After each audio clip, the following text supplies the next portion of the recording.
My name is Daniel. I'm 62 years old.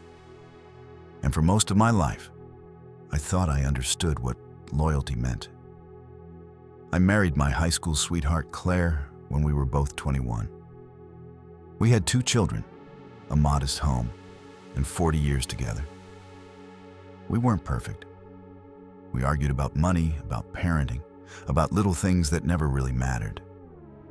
But beneath all that, I believed we were steady, unshakable. Every Sunday morning, she made blueberry pancakes. Every Christmas, she strung the same faded lights across the porch, even when half of them didn't work anymore. We had routines, small traditions, that made me believe love, once built, would last forever.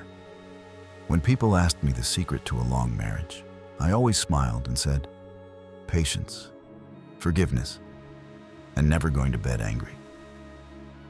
I believed those words with my whole heart, and I thought Claire did too. But life has a way of hiding its darkest truths until it decides you're ready to see them. Claire passed away 3 years ago. Cancer. 2 years of hospital visits, treatments, good days and bad days. I was there for every single one. I held her hand during chemo, rubbed her back when she was too sick to move, whispered prayers into her ear when she couldn't sleep. The night she died, I sat in that cold hospital room with her hand in mine. Her breathing was shallow, her eyes barely open. I told her she wasn't alone, that I'd love her forever. She squeezed my hand, just once, and then she was gone. I thought the hardest part of my life had ended that night. I thought the worst thing I'd ever have to endure was losing her. But I was wrong. A year after the funeral, I decided to clean out the attic. I'd been avoiding it for months, maybe because I knew her things were still up there, untouched. Boxes of old books, photo albums, the little treasures she never let go of. That's when I found it.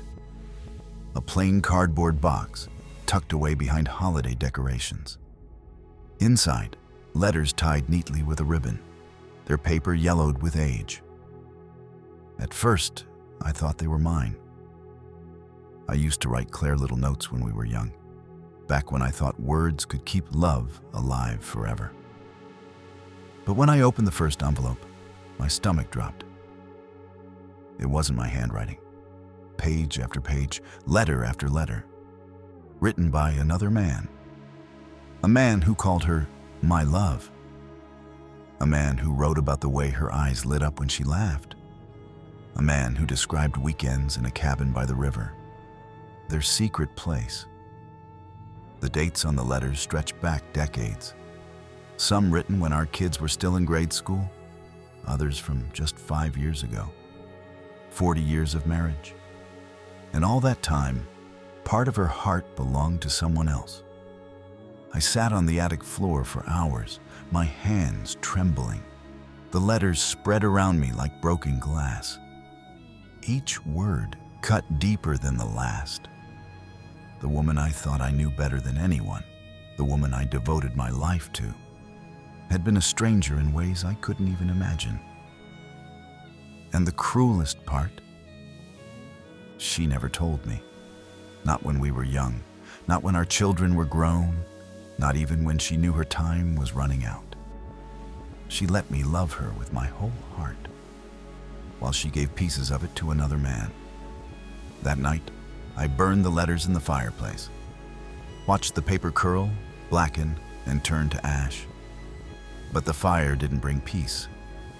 It only left me with more questions. Who was he? Did I ever meet him? Was he at our children's birthday parties, hidden in plain sight? Was he one of the smiling faces in our photo albums, standing just behind me? And the worst question of all, did she love him more than me? I go back and forth between anger and grief.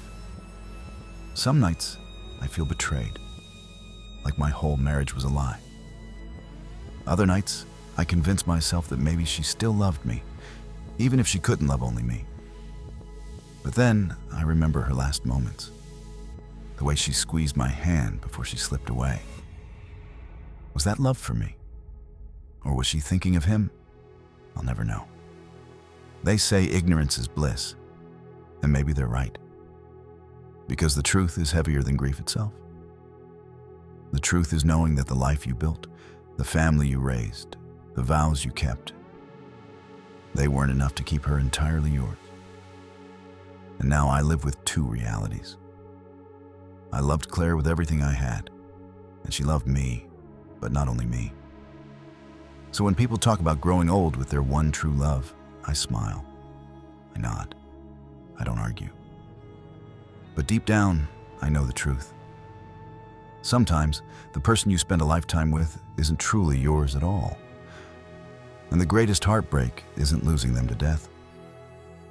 It's realizing you never fully had them in the first place.